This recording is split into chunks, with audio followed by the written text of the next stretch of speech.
इय्याका नअबुदु व इय्याका नस्तईन। बिस्मिल्लाहिर्रहमानिर्रहीम।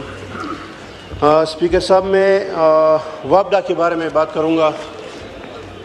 स्पीकर साहब, 29 मई को एक मीटिंग हुआ था प्राइवेटाइजेशन का, तो इसका पूरा रिकॉर्ड मेरे पास है।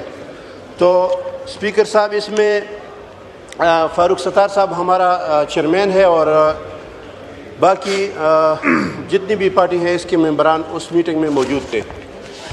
स्पीकर साहब, उसमें हमारे पेशावर का चीफ हमीद अख्तर भी आया था, तो वो ब्रीफिंग दे रहा था। तो वो बता रहा था कि हमारा ये पिस्को का रिकवरी का रिकॉर्ड 90% है और ये पूरे 10 साल से इस तरह आ रहा है।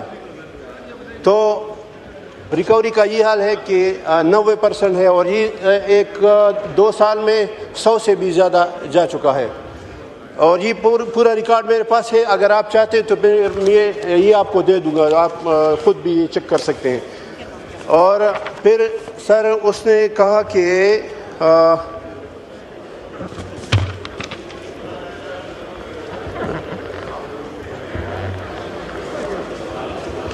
सर जी बोलता हूँ एक मिनट। और सर ये उसने कहा कि हम खसारे में नहीं जा रहे हैं। सर ज़रा आप तवज्जो, सर आपकी तवज्जो चाहिए। जी आप बात कीजिए। अच्छा सर, तो आप उधर बात कर रहे हैं तो मैं किससे बात करूँगा?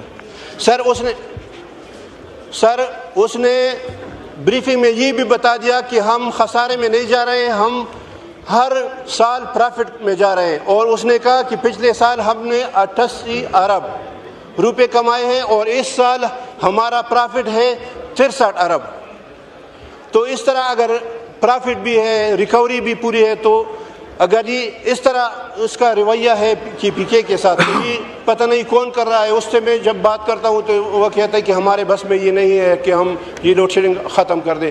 तो फिर ये मुझे रिपोर्ट दीजिएगा ताकि ये मैं भी उनसे इसका जवाब मंगवाऊंगा। आप उनको बुला सकते, ये मुझे दीजिएगा, मैं इसकी रिपोर्ट मंगवा के फिर आपसे, ये मैं आपको दे दूंगा सर। और फारूक सत्तार साहब को भी रिक्वेस्ट करेंगे, इनको फिर से बुलाएं। ये उसके सामने उसने बात की सर। ठीक है। तो सर ये हर दफ़ा मैं अपने हल्के से लोग जो मेरे पास शिकायत लेकर आते हैं तो मैं उनसे कहता हूँ कि मैं इंशाल्लाह इस पे असेंबली में भी बात करूँगा और उनको उधर बुलाऊँगा। प्लीज़ आप उनको बुला दें। और अगर वो इस तरह ये हमारे साथ जो रवैया इख्तियार कर रखे हैं तो फिर इंशाल्लाह बटन दबाने से मुझे कोई नहीं रोक सकता और मैं इंशाल्लाह पूरी सूबे का बटन दबाऊँगा फिर ज़बरदस्त। शुक्रिया जी खुरम साहब, खुरम मंच साहब, एक सेकंड, वो एक बात और। जी जुल्फ़िकार साहब।